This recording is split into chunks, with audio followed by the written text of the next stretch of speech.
औज़ुबिल्लाहिमिनश्शैतानिर्रजीम बिस्मिल्लाहिर्रहमानिर्रहीम। अस्सलाम वालेकुम नाज़रीन, मैं आपका मेज़बान असगर रज़ा नकवी कायम टीवी की खुसूसी रमज़ान ट्रांसमीशन की खिदमत में हाजिर हूँ। आज हमारे साथ हमारे मेहमान मौलाना डॉक्टर एहसन रज़ा नकवी साहब मौजूद हैं। आइए चलते हैं उनकी तरफ और उनसे रमज़ान के मौजूद रोज़ बात करते हैं। अस्सलाम वालेकुम मौलाना साहब। वालेकुम अस्सलाम वरहमतुल्लाह। मौलाना साहब, उम्मीद है आपके रोज़े सही जा रहे होंगे और मौसम तो वैसे भी ठीक है। अल्हम्दुलिल्लाह माशाअल्लाह, खुदावंद मुताल का लुत्फ़ करम है कि माह मुबारक रमज़ान खैर आफियत से और अच्छी तरीके से जारी व सारी हैं। चलिए मौलाना साहब, इसी तरह हम अपने पहले सवाल की तरफ बढ़ते हैं। बिस्मिल्लाह। मौलाना साहब, मुझे बताइएगा कि इस्लाम में इस्तिकामत की अहमियत क्या है? देखिए, इस्लाम में इस्तिकामत की अहमियत, पहले तो लफ्ज़ इस्तिकामत को हम डिफ़ाइन करते हैं। इस्तिकामत निकला है क़याम और कायम यानी खड़े होने से। ये जो लफ्ज़ कायम है, कायम टीवी की नशरियात भी हम इसी प्लेटफॉर्म से कर रहे हैं। कायम यानी खड़ा होना, ठीक है। क़याम ज़माने के इमाम के अलक़ाबात में से भी एक लक़ब जो है वो कायम है। इसी से ज़माने के इमाम के अलक़ाबात में से एक लक़ब भी कायम है। और हम इसी पे बात कर रहे हैं कि इस्तिकामत इसी से निकला है, यानी खड़े हो जाना, मुश्किल में खड़े हो जाना। माह मुबारक रमज़ान भी जारी व सारी है। इस्तिकामत हमें सिखाती है कि रमज़ान में किस तरह से इस्तिकामत का मुज़ाहरा करना है। देखिए, अगर हम गौर करें तो इस्लाम में हमें इस्तिकामत की बहुत सी मिसालें मिलती हैं। मुश्किल वक्त में जो डट के खड़ा हो जाए उसे ही कहते हैं कि वो इस्तिकामत का मुज़ाहरा करता है इंसान। यानी क्या, हम देखते हैं कि हज़रत इब्राहीम अलैहिस्सलाम का ज़माना, आदम अलैहिस्सलाम का ज़माना, इब्राहीम अलैहिस्सलाम, मूसा ईसा का ज़माना। हज़रत मूसा अलैहिस्सलाम फ़िरऔन के दरबार में गए और इस्तिकामत का मुज़ाहरा किया, अगरचे कि अपने भाई जनाब हारून को साथ लेके गए। इस तरह से जनाब इब्राहीम अलैहिस्सलाम तने तन्हा नमरूद के मुकाबले में आए और आप भी इस्तिकामत का मुज़ाहरा करते हुए नज़र आते हैं। और अगर आगे बढ़े तो जनाब नूह अलैहिस्सलाम की कौम ने उन पर मुख्तलिफ़ किस्म के इल्ज़ामात लगाए, मुख्तलिफ़ किस्म की परेशानियाँ उन पर नाफिज की और लगाईं। उनकी ज़ौजा भी उनके दिमाग पे शक करने लगी, तब भी उन्होंने इस्तिकामत का मुज़ाहरा किया। हर नबी की इस्तिकामत के हमें वाक़यात तारीख़ में मिलते हैं, तारीख़ अंबिया, क़ससुल अंबिया में। ख़ुद रसूलुल्लाह की रिवायत है कि जितने मसाइब तमाम अंबिया पे आए वो मुझ अकेले मोहम्मद रसूलुल्लाह पे आए। आप जाते थे, लोग आपके रास्ते में कांटे बिछा दिया करते थे, पत्थर मारा करते थे, शायर और मजनून कहा करते थे। कुरान में भी है इसका तज़किरा। और नबी करीम पर ओजड़ी फेंक दिया करते थे। जनाब सैयदा आपको जो है वो साफ़ किया करती थी। वो सारे मसाइल तारीख़ की किताबों में सबत हैं, मौजूद हैं। फिर अगर हम और आगे बढ़ें तो अइम्मा अलैहिस्सलाम की मिसालें देखें। मौला कायनात के ज़माने में जब जंग सिफ़ीन, जंग जमल और जंग नहरवान हुई तो आप ही के अफराद आपके लश्कर से निकल गए। आपने सब्र व इस्तिकामत का मुज़ाहरा किया और डट के जो है वो उन मसाइल का सामना किया। और अगर हम आगे चलें तो करबला वालों की मिसाल हमारे पास मौजूद है। इमाम हसन की मिसाल हमारे पास मौजूद है, बिलखुसूस करबला वालों की मिसाल। ख़ुद इमाम हुसैन की तरफ अगर हम देखें और गौर करें तो आपकी सीरत हमें मिलती है कि यजीद के मुकाबले में खड़े हो गए और 125-150 अफराद के साथ करबला के मैदान में चले गए, जिनमें से 72 की शहादत हो गई। आपके असहाब भी इस्तिकामत का मुज़ाहरा करते थे। और की जगह जनाब अबुल फज़ल अब्बास को 9 मुहर्रम को जब अमान नामा पेश किया गया तो आपने उसे ठुकरा दिया और अपनी जान बचा कर आप नहीं गए। इमाम हुसैन के साथ हमेशा के लिए आप साथ रहे। आपके दो असहाब हैं, आप देखें, ज़ुहैर इब्न क़ैन हैं और दीगर अफराद के नाम अगर लिए जा सकते हैं, हबीब इब्न मज़ाहिर हैं। वो अपनी आरामदेह ज़िंदगी कूफे की छोड़ के और जो ख़िज़ाब की पुड़िया थी उसे फेंक के आप तशरीफ़ ले आए इमाम हुसैन की बारगाह में।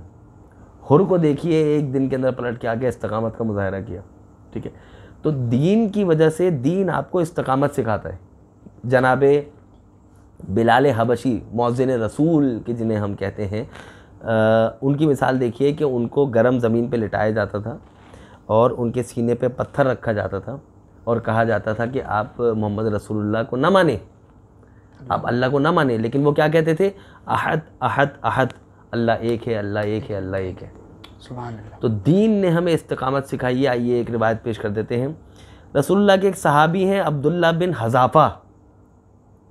अब्दुल्ला बिन हज़ाफ़ा रसूलुल्लाह के सहाबी हैं और खलीफा दोम के ज़माने में जब रूमियों ने उन्हें गिरफ़्तार कर लिया 50 अफराद के साथ, तो ईसाई थे वो, उन ईसाइयों ने जब गिरफ़्तार किया तो बादशाह के सामने पेश किया गया और बादशाह ने कहा जनाब अब्दुल्ला बिन हज़ाफ़ा से कि आप इस्लाम को छोड़ के ईसाइयत की तरफ आ जाएं। उन्होंने कहा नहीं, मैं नहीं आऊँगा, इस्तिक़ामत देखिएगा। फिर उस बादशाह ने गरम कढ़ाहा बड़ा उसे गरम किया, उसमें तेल डाला, गरम किया, ठीक है। और उन 50 अफराद में से एक को उन्होंने पकड़ा और पकड़ के उस गरम कढ़ाई में डाल दिया। तो उसकी जो हड्डियाँ, उनकी जो गोश्त था वो फ़ौरन लम्हे में ख़त्म हो गया। तो 49 अफराद के जिसमें अब्दुल्ला बिन हज़ाफ़ा भी शामिल थे, वो एक लम्हे के लिए परेशान हुए होंगे ना, ठीक है। लेकिन इस्तिक़ामत क्या थी?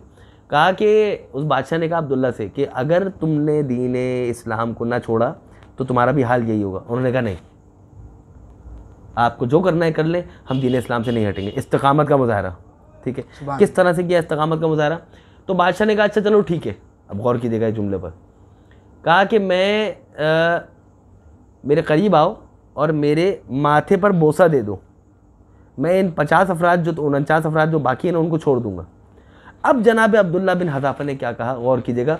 हमारे यहाँ मुआशरे में क्या है कि मेरे पाँव छू लो मैं तुम्हें माफ़ कर दूँगा, ठीक है।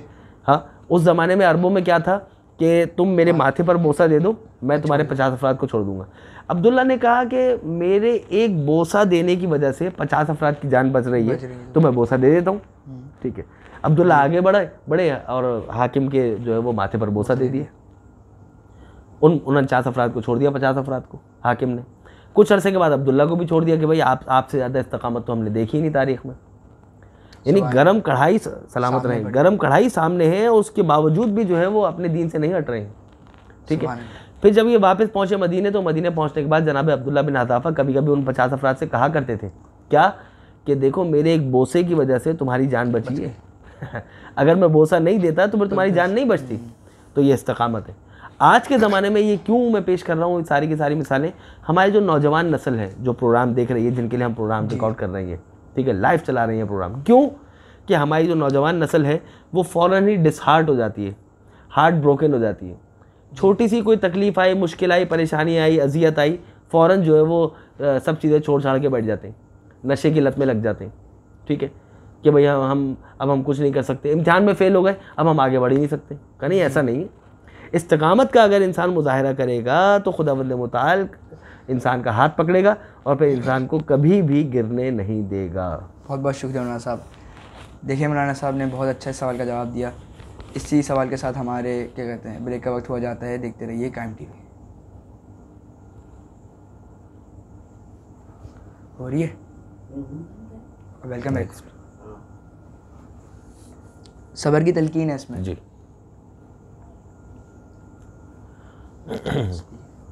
इस तरह सबर की तलकीन करते।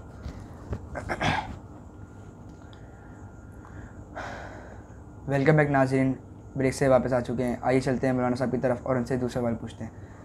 मौलाना साहब मुझे बताइएगा, जैसे हम लोग रोज़ा रखते हैं तो उसमें हम सबर की तलकीन कैसे कर सकते हैं? जी देखिए, ये भी पहले सवाल से रिलेटेड ही है। माफ़ चाहता हूँ कि ये जो इस्तिक़ामत हमने बयान किया ब्रेक पे जाने से पहले जी, वो इसी से कनेक्टेड है, सब्र व इस्तिक़ामत। कुरान ने कहा कि वस्तईनु बिस्सब्रि वस्सलात, नमाज से और सब्र के ज़रिए मदद हासिल करो, ठीक है। अब माह मुबारक रमज़ान जारी व सारी है, अब कैसे सब्र करें? का सब्र करना है, मौला कायनात ने कहा कि नहजुल बलागा में अस्सब्र सब्रान, जी, सब्र दो चीज़ों पर है, ठीक है। वो रिवायत जाके देखिएगा।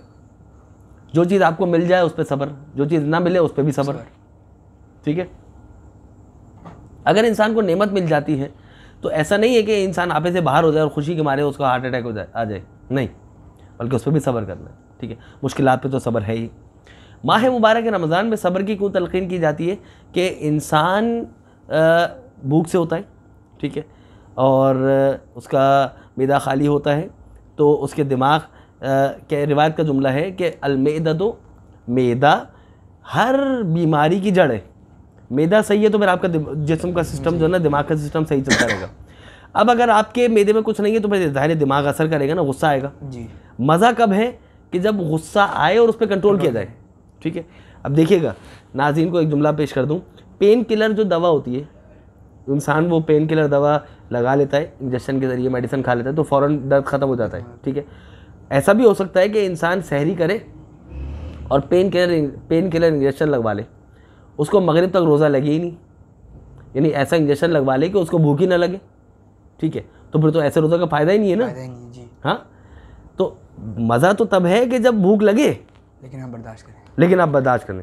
मज़ा कब है? भूख लगे लेकिन आप बर्दाश्त करें, ठीक है। मज़ा कब है? कि जब भूख लगे आपको दूसरों की भूख का एहसास हो। मज़ा कब है? कि जब आपको गरीब की गुर्बत का एहसास हो।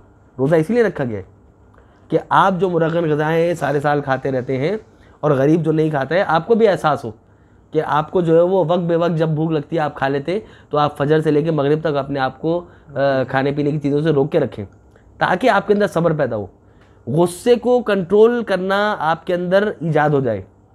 हाँ, गुस्सा कैसे कंट्रोल होगा? रोज़े में सब्र के ज़रिए, ठीक है। गुस्सा ना आए ऐसा नहीं है, गुस्सा आएगा, ठीक है।